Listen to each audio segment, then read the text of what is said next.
윤석열을 보면 그렇게 보여요. 예. 기괴한 나르시스트예요. 인권연대는 정부나 기업의 지원을 사양하고 오로지 시민의 참여로만 운영하는 100% 순도의 민간 인권단체입니다. 현안에 대해서 이분만큼 꿰뚫고 계시는 분이 없을 거예요. 자, 오창인 국장님 어서 오십시오. 네, 안녕하세요. 네. 불러주셔서 감사합니다. 아이, 별 말씀을요.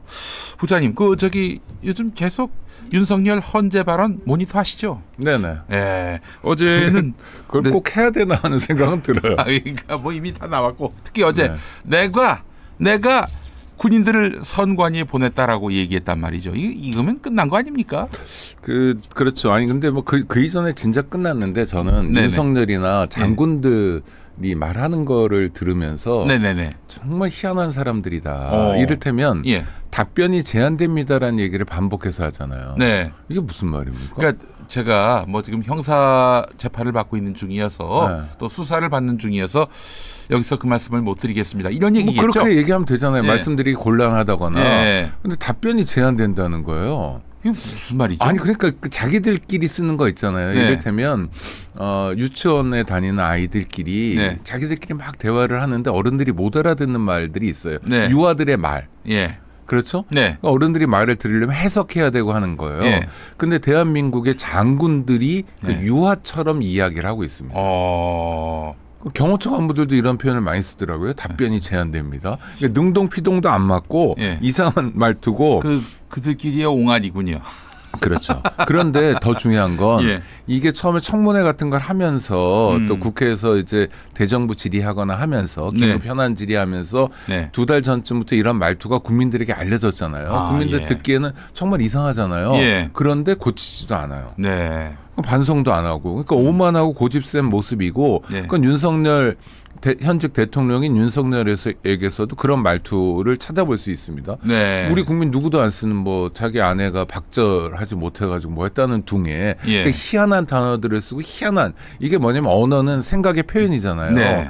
이 사람들이 희한한 세계에 사로잡혀 있는 것 같다는 생각이 많이 들어요. 예. 그러니까 유체 이탈도 굉장히 일반인들이 보기에는 어려운 상태의 유체 이탈도 하고요. 네. 그 다음에 저 뻔한 거짓말을 어떻게 저렇게 하지? 예. 뭐 싶은 거 있잖아요. 예. 금방 확인되는 예. 그런 거짓말도 버젓이 하고요. 그다음에 어제 헌재 탄핵 심판에서 주목할 만한 대목은 그 국정원 차장을 지냈던 홍장원 씨가 예. 이 사람은 이제 조직인 같아요. 네. 그러니까 현직 대통령이고 자기를 임명했던 사람이니까 네. 그래도 대통령에게 불리한 증언을 하긴 하지만 예는 갖추겠다. 그 마지막 나갈 때 꾸벅 인사하잖아요. 근데 예. 어떻게 했죠? 예. 쳐다도 안 봤잖아요. 쌩깠어요. 그러니까 아니 김선영 같으면 어떻게 하시겠어요? 예. 내가 좀 싫은 얘기를 하더라도 사람이잖아요. 사람이 네. 인사라면 예. 그래도 잘 가라고 하거나 예. 뭐 일어나서 예를 갖춰서 인사하진 않더라도 고개를 까딱 움직인다든지 하는 거잖아요. 예. 그러니까 이런 감각이 없어요. 그러니까 이 구테타를 일으킨 내란 세력들은 상당히 일반적이지 않은 독특한 종자들이다라는 걸 계속 모니터하면서 확인하게 되는 거예요. 그러니까 정신적으로 우리 구독자 여러분들도 많이 그러실 텐데 네. 황폐해지는 것 같아요. 저런 인간도 있었구나. 아니 그리고 말을 들으면 말도 안 되는. 아니 왜 저 사람은 거짓말하면서 떨림이 없지?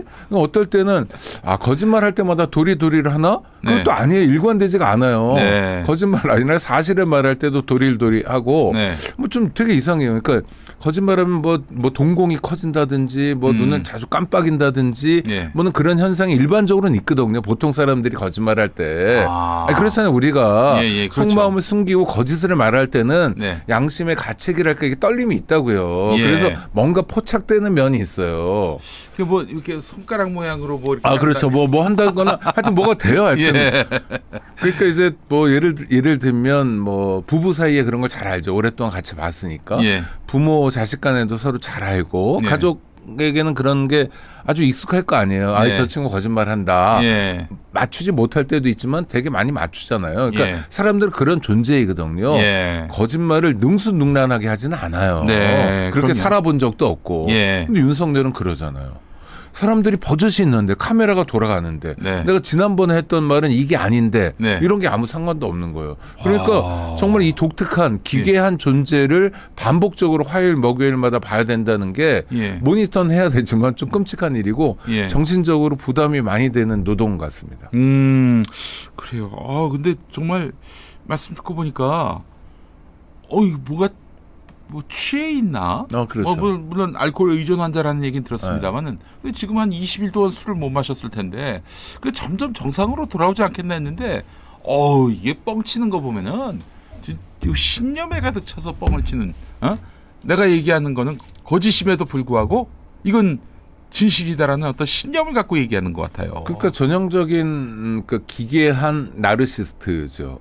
이 사람이 구테타를 왜 일으켰냐. 네. 친위 구테타잖아요. 내란을 왜 일으켰냐 하면 대체로 진단은 안위를 위해서 자기와 그렇다고요. 부인의 안위를 위해서잖아요. 그 명태균 황금폰이 검찰에 입수됐고 검찰이 그걸 갖고 이제 수사보고서를 만들었는데 이걸 읽고 나서 대노했다. 어떻게 이럴 수 있는가 하면서 이럴 수 있는가 하는 건 나한테 어떻게 이럴 수 있는가 이거거든요. 그렇죠. 그 뒤에 이제 계엄을 서둘러서 시행했다. 날짜 태길도 했는지 모르지만 하여튼 그런 얘기를 우리가 많이 듣잖아요. 근데 이제 텍스트 윤석열이라는 텍스트 김건희라는 텍스트를 우리가 오랫동안 봤지 않습니까? 그러니까 그들을 해석할 수 있잖아요. 저 사람이 언제 움직이는지 그렇죠. 왜 국회 개원식에 안 왔는지 왜 시정연설을 안 했는지 그러면 아주 간단한 말로 해석이 되죠. 삐졌다. 자기는 박수 받고 싶은데 나르시스트니까 언제든지 박수 받고 싶은데 자기를 위해서 언제든지 박수 치는 사람은 극우 유튜버 몇 명밖에 안 되는 거거든요. 그러니까 국회도 갈 수 없고 뭐 이런 상태에 있는 거예요. 그러니까 극단적 또는 기괴한 나르시스트이기 때문에 자기 애밖에 없는 사람이기 때문에 내란도 얼마든지 일으킬 수 있는 거고 자기를 위해서라면 거짓말도 얼마든지 할 수 있는 사람인 거죠. 희한한 존재입니다. 좀 이제는 이런 생각이 듭니다. 우리가 그때 12월 14일이었나요? 그때 탄핵이 이루어졌지 않습니까? 소추. 토요일이었죠. 탄핵 소추. 그때 타들고 눈물을 흘리고 얼싸안고 그랬는데 이제 다 끝났다 이렇게 생각을 했는데 끝난 게 아니야. 이게 그때 또 다른 시작이었어. 끝났다고 생각한 사람들은 우리 국민 중에 별로 없었을 거고요. 이제 첫 단추를 깬 거죠. 탄핵 소추니까 형사재판으로 얘기하면 검찰이 기소하는 거랑 똑같거든요. 그렇죠. 탄핵 심판에 붙일 수 있게 된 거죠. 그것도 단박에 된 게 아니라 국민의힘이 얼마나 진을 뺐습니까? 정말 수백만의 국민들이 여의도에서 그 추운데 벌벌 떨면서 좀 의사당 안에 들어와 주세요 하고도 안 들어와가지고 7일 그냥 넘겼고 그다음에 겨우 또 수백만 명이 모여가지고 14일에 그래도 의사당 안에 엉덩이는 붙이고 있어가지고 겨우 204명으로 소출한 거잖아요. 이때부터 이제 본격화한 거죠. 그런데 구독자 여러분들이 걱정하시는 사태는 별로 없을 겁니다. 지금 전체적으로는 잘 가고 있어요. 알겠습니다.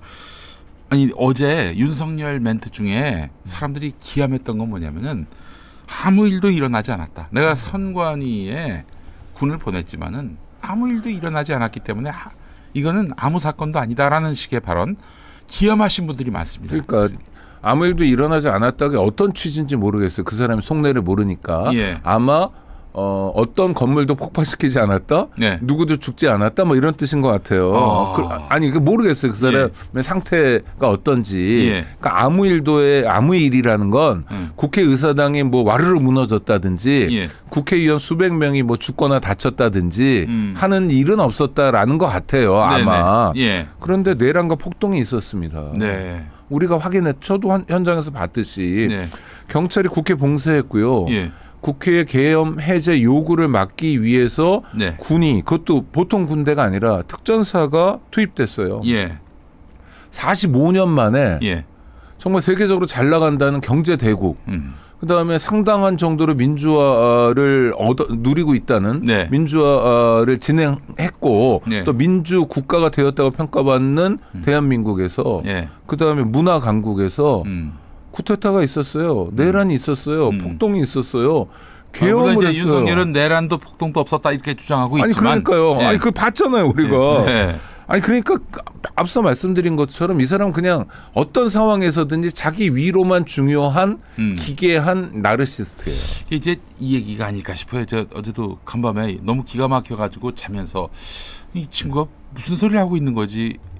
자기가 이제 꿈꿨던 그 내란 이후의 상황, 친이 쿠데타 이후의 상황, 뭐 이재명 잡아가고 한동훈 잡아가고 우원식 잡아가고 그렇게 해서 그 빵카에다 집어넣어가지고 옷 벗기고 때리고 그렇게 해서 완전히 국회를 묵사발 내놓고 그리고 나서 북한하고 전쟁 일으켜가지고 그래서 뭐 한반도가 완전히 전란에 휩싸이게 만들고 뭐 어쨌든 미국이 개입해가지고 결국 남한이 뭐 이긴다 이렇게 상정을 해서 다음 대통령은 김건희다. 이 아주 찬란한 꿈이 있었는데 하나도 실행에 옮기지 않았기 때문에 이거는 안 한 거나 마찬가지다. 이렇게 생각하고 있는 것은 아닌지. 그럴 것 같기도 해요. 예. 정확히는 모르겠어요. 뭐 김건희 통일 대통령 얘기도 우리가 쓸데없이 많이 듣긴 하는데 뭐 이 사람들은 그 무엇이든 그 무엇을 상상했던 그 이상인 사람들이잖아요. 그 이상을 보여주고 그러니까 뭐 아니다. 절대 그럴 일이 없다라고 말할 수가 없어요. 오히려 합리적인 사람들이 판단의 근거가 좁아들고 있는 상황이에요. 그럴 수 있겠죠. 그러나 중요한 건 그러니까 일종의 몽유병 상태잖아요. 몽유병 그러니까 상태. 이게 꿈이냐 생시냐 뭐 이런 거잖아요. 그러니까 제가 이 용어를 자꾸 쓰는데 오늘 최근에 윤석열을 보면 그렇게 보여요. 기괴한 나르시스트예요. 일반적으로 나르시스트는 우리 모두 다 자기애가 있어요. 자기애라는 건 일종의 DNA의 명령입니다. 그렇지 않습니까? 뭐 이물질이 눈을 향해서 날라오면 그게 뭐 날파리든 뭐든 눈을 감는다든지 뭐 이렇게 뭐 이러고 먼저 뭐 이런 게 다 있잖아요. 우리가. 자기 안위를 보호하고 자기를 지키려는 DNA의 명령은 있는데 정도가 있다는 거죠. 남을 해치면서까지 나라가 어떻게 되든지 상관하지 않으면서까지 뭐 국회의원들을 잡아다 족치지 않는 것도 아무 상관없다는 듯이 이런 거는 자기 애 중에서 기괴한 거죠. 극단적인 거죠. 그 표현도 굉장히 기괴해요. 경고성 계엄. 세상이 계엄에 경고성 계엄이 있고 실질적인 계엄이 따로 있고 그런가요? 근데 만약에 정말 경고성 계엄이려면 대국민 담화라도 해야죠. 그렇죠. 그러니까 저는 그 사람 말에 하나도 동의하지 않지만 예산을 이렇게 하는 게 어딨냐. 그렇죠. 그리고 계속 이렇게 프레임 짜놓고 나를 괴롭힌다. 국정운영을 못하겠다. 뭐 어쩌고 뭐 자기가 하는 말 있잖아요. 이런 얘기를 하면서 이러면 정말 내 주변에서 계엄하라는 얘기도 한다. 라는 얘기도 한두 번 하고 나서 계엄을 하면 하다못해 단식 투쟁이라도 벌이면서 국회에 이러지 마라. 국정운영 계속 발목 잡을 거냐? 근데 선생님 그거는 진짜 불가능한 게 윤석열이 단식 투쟁한다고 생각해 보세요. 극약 처방이지. 극약 처방. 일단 불가능해요. 그러니까 윤석열은 저는 극단적 선택 이런 걸 할 사람이 아니다. 왜냐하면 내일 아침에 일어나서 오늘 메뉴가 뭐지? 뭐 이런 걸 생각하는 사람은 그렇지 않아요. 그러니까 종자가 좀 달라요. 실제로 저녁 먹으면서 내일 저녁은 뭐 먹을까 이 궁리한다는 거야 윤석열이가. 그러니까 그런 거에 사로잡혀 있어요. 그래서 감옥에 가면 밥을 잘 안 주긴 하는데 평소 먹던 것하고 전혀 다르잖아요. 그러니까 일식 3찬인데 3찬이 뭐 짠지 뭐 이런 수준이에요. 뭐 이렇게 뭐 메뉴는 근사한데 별 볼 일 없어요. 그래도 1,600원이 뭐 얼마나 뭐 그러니까 얼마나 차려내겠어요. 그래도 설레일 수 있는 사람인 거예요. 그런 면에서는 경쟁력이 있죠. 아니 저는 그래서 뭐 좀 심리적으로 깊이 뭐 들어가면은 뭐 이런 결론이 나오지 않을까 싶은데 제가 뭐 심리학자는 아니지만 이게 김건희에게 정신적으로 지배를 당하면서 자아를 상실한 상황이 아닌지. 그러니까 그게 김건희와의 만남 이유인지 원래 그런 친구인지는 잘 모르겠어요. 그 아버지한테 고모스로 맞으면서 근데 그런 얘기가 사실이죠. 고모스 얘기가 사실이. 아니 본인이 얘기했어요. 본인이. 그러니까 사실이죠. 근데 본인이 그렇게 맞았다 하더라도 그런 걸 얘기할 수 있는 사람이 보통 인간일까요? 그 다음에 고모스라는 게. 저는 그런 얘기는 처음 들어봤거든요. 무슨 방망이나 무슨 회초리로 때리거나 맞거나. 쇠파이프는 이제 그건 범죄이고. 뭐 하여튼 그렇죠. 그렇지만 예전에 저 맥가 폭행을 하던 한국으로 김승현 회장도 고모수는 생각 못했을 거예요. 고모수가 진짜 아프다고 해요. 아플 것 같아요. 그래서 말씀드린 게 이게 한 대 맞을 때마다 찰지게 피부에 탁탁 달라붙기 때문에 정말 피멍도 잘 들고 되게 아플 것 같아요. 그러면 아버지도 비정상이고 맞는 아들도 비정상이고 그런 얘기를 버젓이 공중 앞에 하고 있는 윤석열이도 비정상인 거죠. 그 부류 중에 한 사람이 김장환 목사라고. 김장환 목사 아시죠? 네네, 저 한반도에서 극동 찾고 이런 분. 네. 그 양반은 자기 아들을 어려서부터 키우면서 허리띠 풀러가지고 때린 거. 아유. 이거를 아주 훌륭한 자녀 교육의 어떤 그 스킬인 양 떠들고 다니는 양반이에요. 미친 사람이네. 아니 그리고 구독자 여러분 이미 아시겠지만 극동이라는 게 런던의 그리니치 천문대에서 봤을 때 우리가 동쪽 끝에 있다는 거잖아요. 글쎄 말이에요. 그러니까 우리가 흔히 중동이라고 유럽식으로 부르는데 서남아시아 사람들 중동이란 말, 미들이스트란 말 정말 싫어해요. 근데 우리도 파이스트, 극동이란 말 싫어야 되거든요. 우리가 전 세계 중심은 아니더라도 동쪽 끝에 있지는 않잖아요. 우리가 세계 지도 그리면은 우리나라가 세계 정중앙에 있는 것처럼 어떻게 그리냐에 따라 다른 거죠. 뭐 유럽 지도로 보면 우리가 동쪽 끝에 가 있긴 한데 근데 우리 스스로 우리가 극동이라고 하는 건 정말 문제다. 극동 건설. 그다음에 이 김아무개 아까 그 얘기한 사람 극동방송이잖아요. 창피한 거죠. 죄송합니다. 아닙니다. 아니 근데 그 이름 자체가 창피한 거잖아요. 저도 이름이 이게 뭔가 이게 무슨 개신교 종교 방송에 극동이 왜 나오나? 전형적인 미국적 사고 아닌가? 보면 김장환 목사가 아주 극우에다가 친미 정도가 아니라 거의 숙미 수준에. 그래서 예전엔 또 그런 얘기도 있었어요. 근데 그분이 그래도 굉장히 장수하시네요. 그분 성함을 오래전부터 들었던 것 같은데. 73년에 방송사 사장이 돼가지고 여태 73년인 여러분. 그때 태어난 사람이 지금 52살이에요. 글쎄 말이에요. 윤석열 나이로. 저 몇 년 전에 아들은 60이 넘어가지고 환갑잔치 했어요. 이 양반 구순이야 구순. 정말 너무너무 오래 사신다. 제가 심지어 그런 얘기까지 했어요. 너무너무 오래 사신다. 빨리 천국 가야 되는 거 아니냐. 허리띠 플러스 아들을 때리면서 근력을 강화하셨나? 어떻게 된 건가요? 아니 뭐 또 주사 맞으셨다는 얘기도 있고 그렇습니다. 어쨌든 그 김정환이 또 윤석열 총애하고 윤석열이가 또 김정환 그럴 때 쓰는 말 네 글자로 뭐라 그러죠? 뭐라고 합니까? 유유상종. 정말 끼리끼리 놀아 그런 분들은 아니 목사님들 중에서도 물론 요새 말짱하지 않은 목사님들을 너무 많이 봐서 그렇지만 막 광화문 이런 데서 광기에 이런 사람들 근데 정말 난 예수를 잘 모르지만 저분을 보면 좀 알 것 같아 이런 분들이 있어요. 정말 험지에서 아니, 사랑을 나눈다는 말도 결례일 정도로 사랑 자체인 분들 이런 분들 정말 많지는 않은데 근데 계셔요. 그러니까 윤석열 같은 사람이 부족함이 많잖아요. 정신적으로 황폐돼 있잖아요. 기괴한 나르시스트잖아요. 그러면 그런 목사님들을 통해서 다른 성직자 뭐 다른 종단도 좋고 진짜 사랑을 좀 배워야 되는데 만나는 게 꼭 그런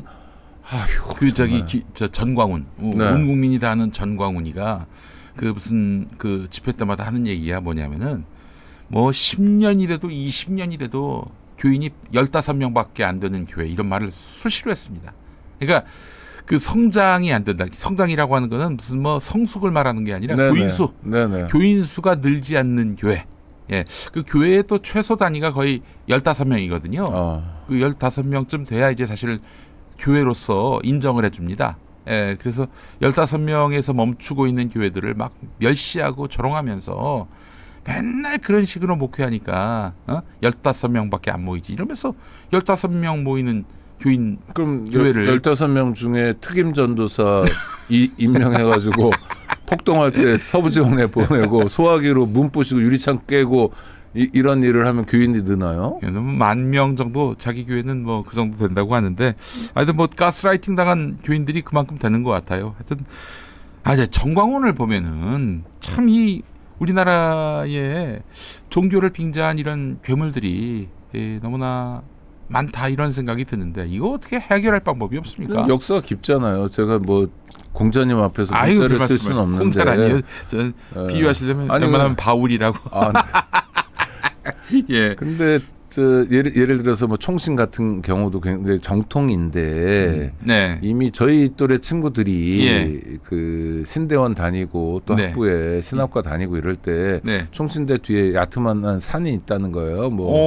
저 숭실대 쪽에. 네, 어떤 친구들은 담배 피러 올라가고 몰래. 아, 총신대인데. 네. 어떤 친구들 신학과 학생들이에요. 목사가 되겠다는 친구들. 어떤 친구들은 이제 목을 찢으러 성대를 찢으러 올라간다는 거예요. 왜 그러냐 그랬더니 조용기, 조따위처럼 그 발성을 하려고. 그러니까 왜냐하면 조용기 목사가 대부흥을 한 거잖아요. 일가를 이룬 거예요. 그건 뭐냐 아까 쪽수로 인격적으로 성장할 때는 신학적으로 성숙했다든지 아니라 교인 숫자로 성공을 한 거예요. 그러니까 성공 사례가 하나 되니까 그걸 따라하고 싶은데 그걸 따라하려면 뭐 여러 가지가 있을 거 아니에요. 성공 요인이 여러 가지가 있는데 그 중에서 너무 천박하게 성대를 찍고 있는 거예요. 이게 40년 전 얘기를 지금 하고 있거든요. 성대 찢는 것도 있고 조윤기 목사 그 말투를 따라하면서 그 뭐 에샤샤샤 뭐 샤난 거 물건 바닥을 내시에 지금 그렇게 많이 하잖아요. 많은 목회자들이 그렇게 따라 하잖아요. 그러니까 저는 그 정도의 성찰도 없고 그 정도의 인식도 없는 사람들이 주류적 흐름을 형성하고 있으니까 기괴한 거죠. 저는 그래서 죄송하지만 그건 그냥 주술이다. 목회가 아니라. 주술이에요. 아이고, 그러니까 이 극우와 이런 보수 개신교가 만나가지고 전광훈이란 괴물이 생긴 거예요. 괴물이란 영화가 있었잖아요. 그러니까 미군 부대에서 그 하수구에 버렸던 독극물하고 이 생물체가 만나가지고 괴물이 됐던 것처럼 보수 개신교와 이 극우 파시즘이 만나가지고 전광훈이란 괴물이 탄생하게 된 것입니다. 괴물 영화에서 괴물은 어떻게 되죠 나중에? 못 봤습니다 제가. 그 영화 그 영화 봤는데 기억이 안 납니다. 아니 뭐 때려잡죠. 배두나가 뭐 활도 쏘고 그러잖아요. 그렇지. 하여튼 배두나하고 남자 배우 누구였죠? 박해일. 박해일. 변희봉 선생 나오시고. 하여튼 송강호 씨 나오고. 결론 뭐냐면 괴물을 가족의 힘으로 가족의 힘이란 연대의 힘이에요. 그렇죠?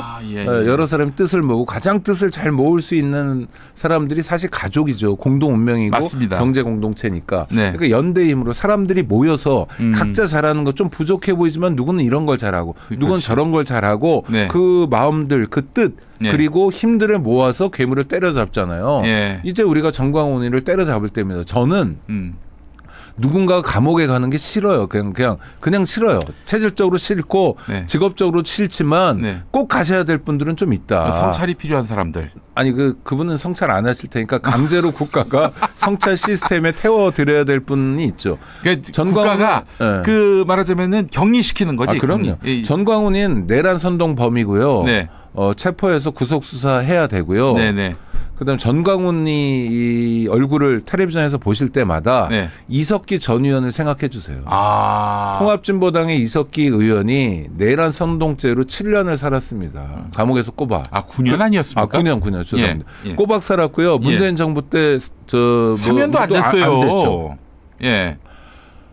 그런데 이 사람이 했다는 얘기가 무슨 밥통 가지고 어떻게 해볼까 이런 수준의 얘기예요.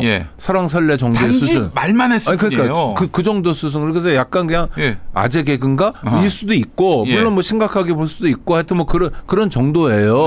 현직 국회의원이 좀 철이 없나? 뭐 이런 정도일 수도 있어요. 아니, 본인은 기분 나쁠지 모르지만 하여튼 동지들끼리 모였으면 뭐 그런 저런 농담할 수 있는 거죠. 저는 하여튼 문제라고 생각하지만 그렇게 심각한 문제였냐? 그러니까 전광훈이하고 빗대면 돼요. 이석기가 징역 9년이면 전광훈은 90년이잖아요. 그렇죠. 실형이 옮겼으니까. 실형이 옮겼으니까.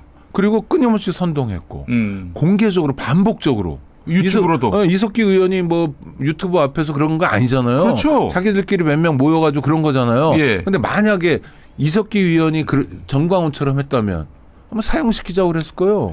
양화진 쪽의 어떤 가톨릭 시설에서 합정동이요. 마리스타라고. 자기들끼리 모여가지고 그 애들도 막 놀고 다니는 그런 자리에서 동지들끼리 모여가지고 한 얘기인데 그거를 어떻게 범죄로 만들어가지고 그 사람을 9년 동안 가뒀단 말이에요. 저는 부적절하다고 생각해요. 예. 그러면 그 잣대라면 대한민국이 법치주의 국가라면 네. 그 잣대를 통합진보당 아닌 국민의힘에게도 적용시켜야 되고 예. 이석기가 아닌 전광훈에게도 적용시켜야죠. 네. 법은 만인 앞에 공평해야 되잖아요. 네네. 처벌받아야 됩니다. 지금 보니까 경찰하고 검찰이 그 의지가 있어 보여요. 제가 나름대로 우리가 또 전광훈 전문가들이라서 취재를 해보면은 경찰에서 입건을 했는데 사실 뭐 고발 고소만 들어가도 입건이라고 하잖아요. 네, 입건이라는 건 수사를 시작합니다라는 뜻이니까. 그렇죠. 아무것도 아닙니다. 근데 굉장히 의지가 분명하고 검찰이 혹시 이렇게 경찰이 만약에 송치 의견을 냈을 때 이거를 그냥 날려버리는 거 아닌가 염려를 하고 있는데 검찰 쪽 알아보니까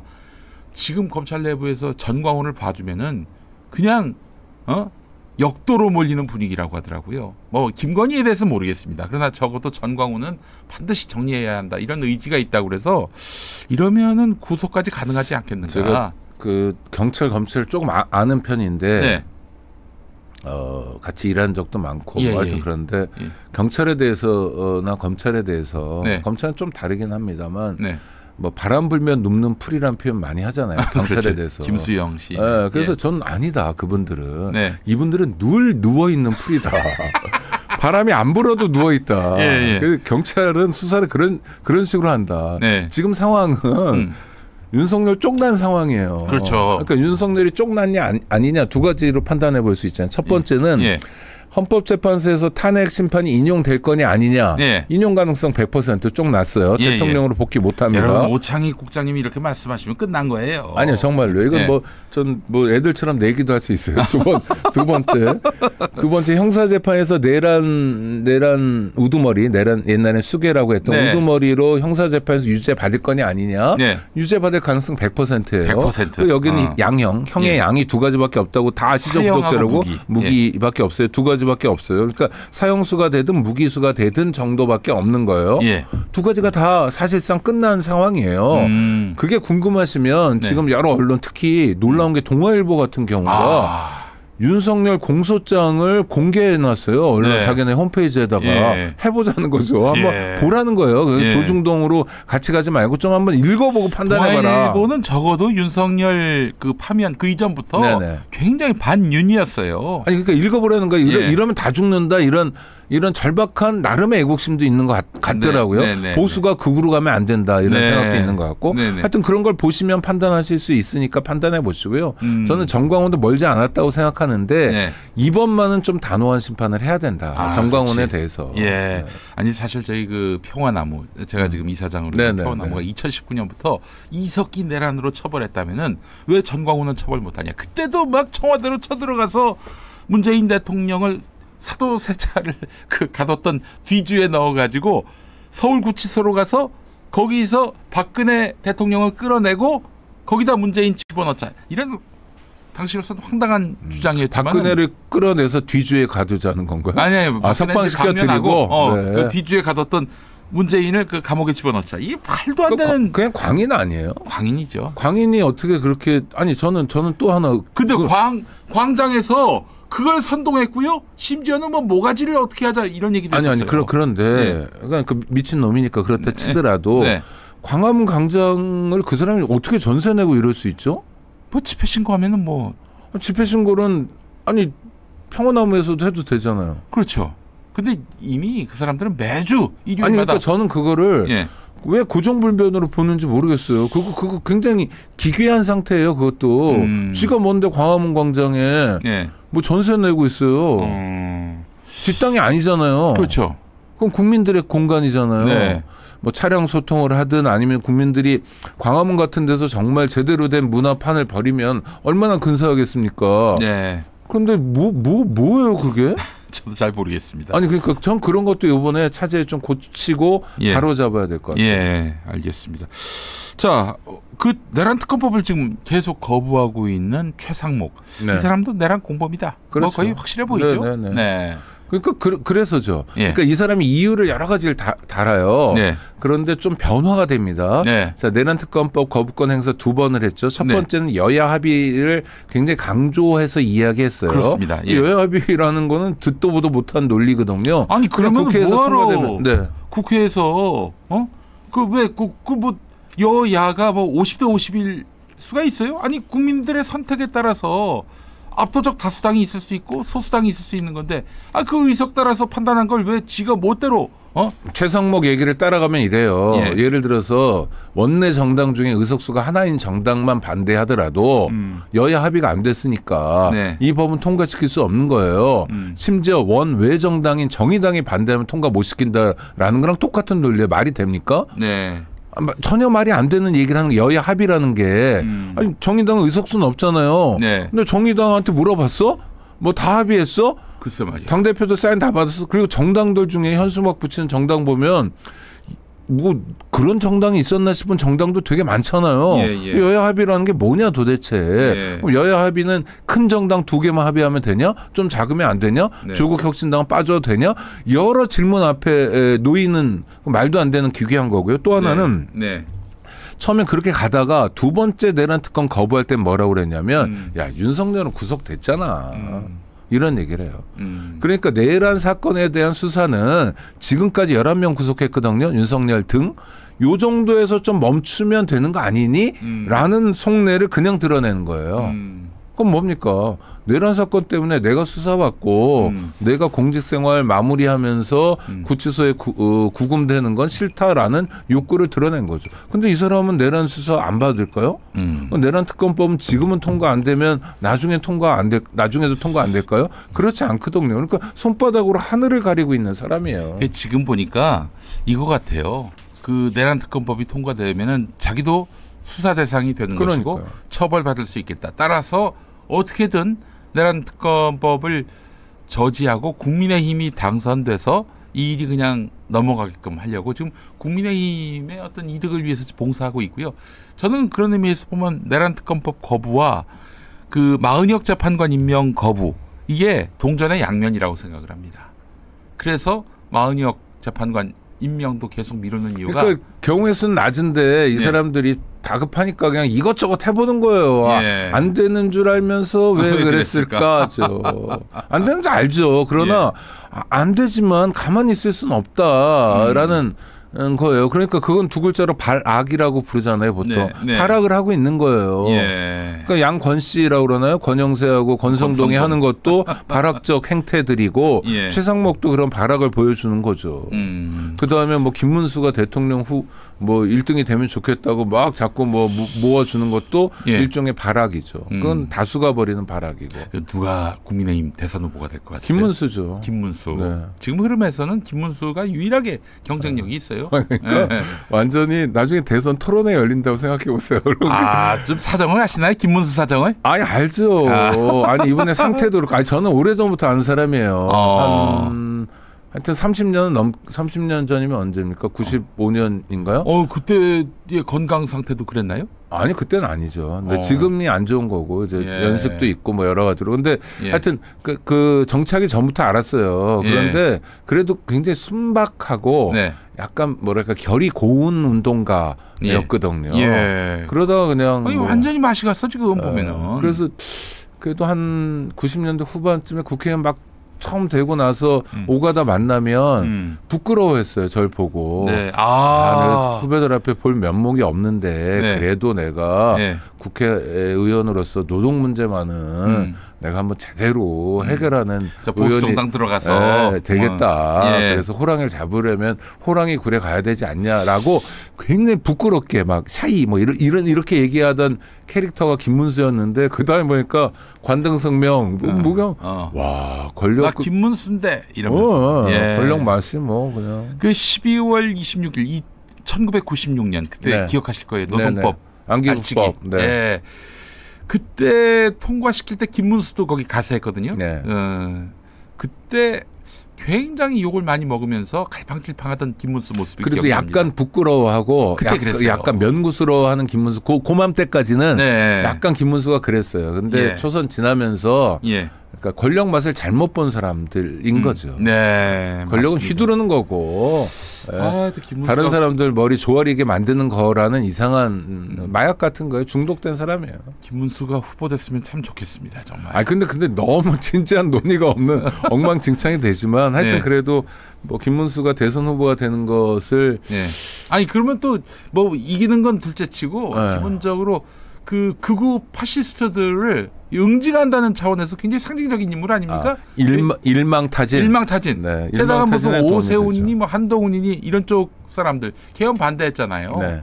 물타기를 할 가능성이 있기 때문에 국민의힘에서 내란 잔당의 그 어떤 본진에서 내란스러운 인간이 나와야 한다라는 입장에서는 김문수가 후보되는 것이 좋지 않겠나 하는 생각이 듭니다만. 제가 또 오늘 특별히 오늘부터 자주 불러주신다고 그러니까 선물로 하나 선물은 아니고 감사합니다. 그 요새 자료 화면들이 나와요. 뭐 노상원이 수도 경비사령관 뭐 하여튼 이런 친구들 방첩사령관 이런 친구들 자료 사진들이 많이 나오는데 그게 뭐냐면 윤석열과 같이 사진 찍은 그때 이제 칼을 들고 있는 장면이 나와요. 그게 삼정검입니다. 삼정검. 삼정검인데 세 가지를 뜻해요. 삼정검이 첫 번째는 호국이고 두 번째는 통일이고 세 번째는 번영이에요. 그러니까 장군이 상징하는 게 호국, 통일, 번영이라는 게 좀 이해가 안 되잖아요. 그렇죠. 뭐 예를 들어 헌신이면 몰라도 하여튼 이게 기괴해요. 그리고 지금 무슨 장군들이 칼 쓸 일이 있습니까? 이 친구가 그 대령에서 준장 완스타가 될 때 그 대통령을 만납니다. 보통 여러 명 함께 하죠. 그때 삼정검이라는 걸 줘요. 몇십만 원짜리 칼 이렇게 근사하게 이름 새겨가지고. 근데 한번 생각해 보자는 거예요. 이게 언제 시작했냐면 84년에 시작했습니다. 전두환 때. 왜? 전두환은 내란을 일으켰잖아요. 쿠데타를 일으켰잖아요. 국민을 죽인 학살자잖아요. 그러니까 전두환이 박정희도 마찬가지였는데 그래서 기무 기능, 보안사 기능을 강화했던 게 뭐냐면 어떤 후배가 자기를 닮아서 쿠데타를 일으킬 거를 제일 두려워했던 거예요. 김일성이 두려운 게 아니라. 그러니까 이제 군인들의 전화 통화까지도 계속 엿들어야 되는 보안사, 기무사, 방첩사의 기능이 필요했던 거고 그게 이제 윤석열에게까지 오고 있는 거죠. 그러니까 장군쯤 되면 자기가 불러다 얼굴을 보고 싶은 거예요. 그래서 만든 퍼포먼스예요. 아주 희한한 군부 독재 정권의 후배들의 쿠데타를 막기 위해서 대통령 각각해서 친히 별 한번 달면 악수 한번 하고 밥 한번 먹고 평소 잘 못 먹는 위스키 한 잔 주고 칼 하나 주는 거예요. 그럼 군부 독재 때 끝나야죠. 제6공화국이 되면 88년 2월 25일부터는 하지 말아야 되는데 제6공화국의 첫 대통령도 군인 출신인 노태우였고 그러니까 지금까지 그냥 이어진 거예요. 또 김대중, 노무현, 또 문재인 대통령도 아무 생각 없이 아무 검증 없이 그냥 온 거예요. 군정종식 외쳤던 YS도. 그렇죠. 그냥 했던 거예요. 근데 저는 지금이라도 만약 새로운 대통령이 나오면 장군들을 만날 필요가 있나? 라는 물음표도 있지만 꼭 만나야 되면 칼을 줄 게 아니라 무슨 호국 통일 번영을 상징하는 칼을 줄 게 아니라 뭘 줘야 돼요? 헌법책을 주든지. 백범일지를 한번 너 아직까지 안 읽어봤으면 읽어보라고 그러든지. 그다음에 우리 역사상 장군 중에 정말 우리가 마음속에 새겨야 될 장군이 누굽니까? 홍범도 장군 아닙니까? 맞습니다. 최근에 작년인가 재작년에 그 방현석 작가가 범도라는 소설책 두꺼운 거 2권을 썼어요. 아주 감동적입니다. 그거를 좀 주든지 뭐 이래야 되는 거 아니냐. 그래서 새로운 분이 대통령 되면 전두환 때 하던 이상한 퍼포먼스 하지 말자. 이런 퍼포먼스가 장군들을 희한하게 만들어 버린 거예요. 지금 와서 뭐라고 그럽니까? 아니 장군 처지에 상사의 명령을 받는 사람이 개헌법 같은 걸 따질 경황이 없었다. 나는 법을 잘 모른다. 아니 근데 개헌법을 따질 상황입니까? 국회에 쳐들어가가지고 국회의원을 끌어내고 도끼로 문짝을 부수라는 광기 어린 대통령의 명령을 받는 사람이 판단할 게 꼭 법조문이에요? 그때 판단할 게 뭐예요? 상식이잖아요. 그렇죠. 저거 미쳤구나. 저거 돌았구나. 라는 상식적 판단이잖아요. 맞습니다. 그러니까 이 삼정검 퍼포먼스부터라도 좀 없앴으면 좋겠어요. 알겠습니다. 이거는 분명히 좀 사회적인 의제가 돼야 할 것 같고요. 자, 내란의 힘이 돼가는 국민의힘 지금 완전히 그 극우 페이스에 말려 들어가지고 사실 선거를 하려면은 중도의 마음도 얻어야 하는데 아니 그냥 접은 것 같아요. 왜 저런다고 보세요? 불안함이죠. 불안함. 예. 왜냐하면 박근혜 때 경험해 보니까 박근혜 때 지금 국민의힘 당 이름을 자꾸 바꾸긴 하지만 네. 그 당이 어떻습니까? 쪼개졌잖아요. 네. 분당 사태를 겪었잖아요. 네. 그래서 지금 사실 국민의힘에서 제법 뭐 한자락 하고 있는 국회 부의장을 하고 있다든지 네. 또는 뭐 당 대표를 하고 있다니 원내 대표를 하고 있다니 이런 사람들이 다 탄핵에 찬성했던 사람들이잖아요. 그렇죠. 네. 네. 이 사람들 뭐 유승민 의원만 사람들이 많이 기억하지만 네. 유승민 의원의 바른정당인가요? 예. 그 당의 원내대표가 주호영 씨였어요. 예. 불과 얼마 전이죠. 하여튼 그러면서 분당을 겪으면서 홍준표가 이쪽 정당 자유한국당이었나요? 이쪽 정당의 후보로서 나가봤지만 네. 득표를 4분의 1밖에 못했어요. 24%밖에 못한 겁니다. 네. 그래서 폭삭 망했거든요. 예. 그러다가 뭐 여러 가지 이유가 있었죠. 문재인 정부의 실정이라든지 뭐 이런 걸 통해서 이제 뭐 커 나온 거죠. 그래서 대등한 수준까지 올라왔지만 박근혜 탄핵 당시에는 쫄딱 망한 상태였고 네. 쫄딱 망한 상태의 고통을 맛본 거죠. 그러니까 지금 우리는 절대로 쫄딱 망하면 안 된다밖에 없어요. 머릿속에는. 예. 그러니까 어떠냐면 굉장히 강한 드라이브를 거는 거죠. 그래서 지금 국민의힘 안에서도 네. 저도 개인적으로 아는 의원들 있어요. 예. 이 친구는 좀 멀쩡해 보이는 친구들이 있어요. 예. 아니 뭐 학교 다닐 때 멀쩡했다는 건 40년 전 일이니까 네. 최근에도 정책부가 그렇게 극단적이지 않은 합리적인 친구들이 많지는 않은데 좀 있어요. 네. 근데 이 사람들마저 지금 어떠냐면 그냥 침묵이거든. 아무 말도 안 하고 그냥 몸을 웅크리고 있는 상태거든요. 아하. 찍히면 안 된다. 아하. 그러니까 당을 뭐 정강 정책이나 정강 정책이라는 게 이런 거잖아요. 우리가 집권하면 뭐 하고 싶어요. 예. 우리는 국민들을 위해서 이런 저러한 일꾼이 되고 싶어요잖아요. 네네. 이런 거보다는 자기 안위밖에 없고 이런 상황에서 네. 살아날 수 있는 방법이 이거밖에 없어라는 네. 일종의 광기에 휩싸여 있고 광기가 지배하는 상황이기 때문에 아주 적긴 하지만 최소한의 합리적인 목소리마저도 나오지 않는 상태인 거죠. 네. 중증의 상태입니다. 아, 큰일 났네. 뭐 그 집권의 가능성은 아니 큰일 난 거를 뭐 우리가 걱정할 필요는 우리가 없을 것 걱정할 일은 같은데. 아니죠, 사실. 예. 네. 그런데 좋은 정치 파트너가 되지 못한다는 건 비극이죠. 그렇죠. 그리고 이 사람들이 대통령 선거 끝나면 뭐 할지를 생각해 보면 빤하거든요. 어떻게 보이세요? 그냥 처음부터 끝까지 모든 걸 다 반대하겠죠. 그리고 뭐 장외 집회하고 뭐 동대구역 광장에 모이고 부산역 광장에 모이고 예, 이러면서 날마다. 뭐 그렇죠. 날마다 하는 건 힘드니까 일주일에 한 번씩 모이고 마이크 잡고 막 광기 어린 얘기를 하는데 또 이게 통하는 게 예. 언론이 뭐 스카이 데일리 같은 뭐 언론도 아닌 친천지 매체 말고도 네. 이 극우적인 세력의 뒷받침이 돼줄 언론들이 꽤 있어요. 그러니까 민주당이 만약에 집권하게 된다면 그런 어떤 반동을 막을 수 있는 전략과 또 죄송합니다. 그 국민들의 마음을 단합시키는 그런 노력들을 기울여야 할 것 같아요. 그거는 그렇지 않고서는 딱 하나입니다. 성과죠. 성과죠. 네. 네. 구체적으로 물가를 어떻게 안정시키는지 보여드리고 가계부채가 어마어마하게 지금 늘어나고 있는데 네. 가계부채를 구체적으로 줄이는 모습들을 보여주면 되고 그건 정책적으로 얼마든지 할 수 있어요. 저는 뭐 그 아이디어가 뭐 민주당에게 있다고 좀 기대하고요.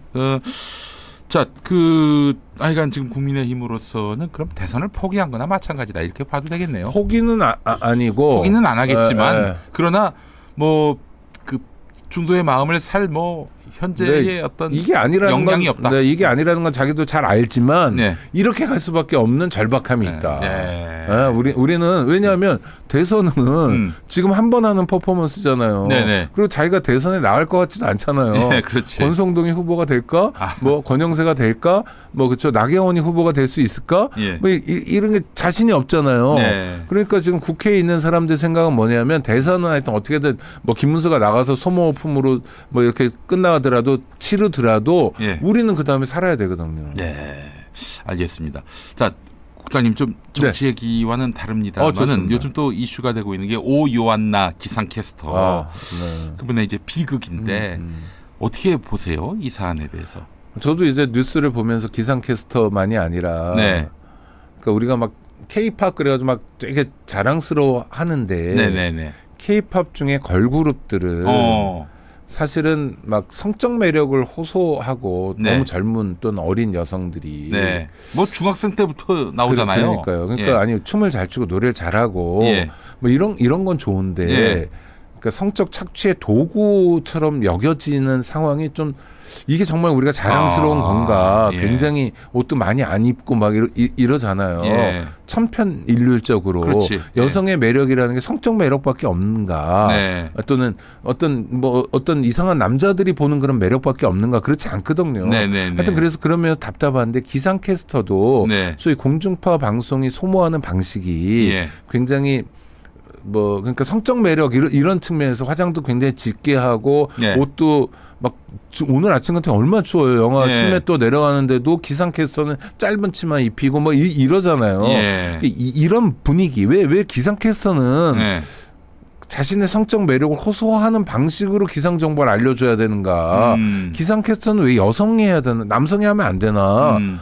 남성이 하는 경우 있는데 이때는 막 무슨 굉장한 전문가 예. 뭐처럼 그렇잖아요. 김동완 그러니까 옛날에 김동완 씨 그랬고 지금 예. 방기성 씨도 그런 예. 위상이 있는 거예요. 그러니까 예. 아주 기온에 대해서 날씨에 대해서 굉장히 집중적으로 얘기해 줄 때는 남성이 전문가인처럼 얘기하고 네. 근데 일상적인 기상을 알려주는 거는 여성이 소모품처럼 얘기하고 그렇죠. 이래서 예. 성 역할이 잘못되어 있는 거고 예. 그 상황에 오 요한나 씨도 존재하는 것 같아요. 그러니까 네. 이 사람들은 기본적으로 그냥 잠깐 지나가 버리는 소모품이어서 예. 정규 고용으로 가지 않는 거예요. 근데 저는 왜 이러고 있냐. 이제 그만하자. 네. 그러니까 오늘 아침에 신문 보면서도 그 유족들이 그러더라고요. 자기들이 소란을 일으키고 있다는 거예요. 예. 오 요한나 죽음 가지고 소란을 일으키는 까닭이 뭐냐 하면 예. 제2, 제3의 오 요한나 같은 죽음을 막고 싶다는 거예요. 그래서 전 유족들의 그 진정성이 느껴지더라고요. 너무 원통하지만 예. 복수하겠다는 게 아니다. 누군가를 해치겠다는 게 아니다. 예. 라는 말을 우리가 경청해야 되고 예. 기상캐스터 문제부터 다시 생각해야 된다. 네. 당연히 정규직화해야 되고 예. MBC는 KBS는 SBS는 YTN은 똑같아요. 예. 정규직화할 자신이 없으면 네. 지금 같은 방식 포기해야 돼요. 예. 그래서 그냥 아나운서 중에 기자 중에 한 사람이 예. 나와서 기상정보 브리핑하면 돼요. 그렇지. 그리고 기상정보라는 게 쥐들이 대단히 취재할 게 아니에요. 예. 기상청에서 알려주는 걸 전해주는 거예요. 그렇지. 어이구 춥습니다 정도의 애들립 한마디만 하면 되는 거 안 해도 돼요. 예. 그냥 기껏해서 하는 얘기가 뭐예요? 뭐 따뜻하게 하고 뭐 도로에 얼음 있을지 모르니까 운전대 조심하고 네. 뭐 이런 얘기잖아요. 그리고 예. 이게 패턴이 반복되거든요. 네. 기후 위기 상황이지만 네. 아주 뭐 새로운 얘기를 하는 건 아니에요. 네. 주어진 얘기를 시청자들에게 전해드리는 일이에요. 예. 지금까지의 방식. 젊은 여성이 예. 짧은 치마 입고 나와서 예. 성적 매력을 호소하는 방식으로 하는 방식, 그 여성을 소모시키는 방식에서는 예. 벗어나자. 예. 그게 우리 사회가 요한나의 죽음에 대해서 정직하게 받아들이고 네. 또 그 죽음 이후에 교훈을 얻는 방식이다. 또 MBC를 막 공격하는 거 있잖아요. 이런 네. 거 말고. 예, 예. MBC랑 KBS랑 똑같아요. 예. 뭐 SBS도 그렇고 다 그래요. 다. 똑같아요. 근데 저는 놀랐던 게 월 130만 원에서 160만 원이 그 일을 해서 얻는 수익이라고 이야기를 들어서 거의 그 최저임금 수준 아닙니까? 최저임금도 안 되는 거죠. 그러니까 파트타임 뭐 이런 거죠. 그런데 아이고. 준비는 얼마나 할 거면 화장과 헤어 해야 되고 5시 방송, 오전 5시 방송을 위해서 새벽 2시에 일어난다는 거예요. 아니 그러니까 그러고 준비해야 되고 또 의상 같은 경우도 아마 협찬 받을 텐데 예. 그쵸 또 입어봐야 뭐 저 굉장히 고단하잖아요. 짧은 브리핑을 위해서. 네. 그러니까 그러지 말자는 거예요. 네. 우리 같이 생긴 우리라고 해도 되죠. 죄송합니다. 우리 같이 생긴 사람도 기상 정보를 알려드릴 수 있는 거예요. 그럼요. 중요한 건 우리가 이렇게 생겼다. 우리가 이런 의상을 입었다가 아니라 네. 우리가 알려드리는 기상 정보잖아요. 네. 김동완 그 통보관 그분이 갑자기 그리워집니다. 돌아가셨는데, 예.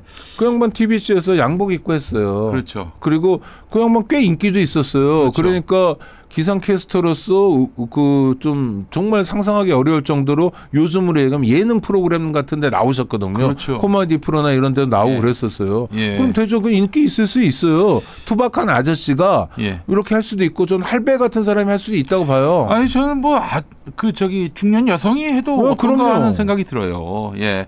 근데 그걸 자꾸 이렇게 어떤 성 역할처럼 돼버린 것이 바람직한 일인가 하는 생각이 듭니다. 저는 그 오 요한나라는 분을 네. 기성 방송이 네. 또 우리가 그냥 네.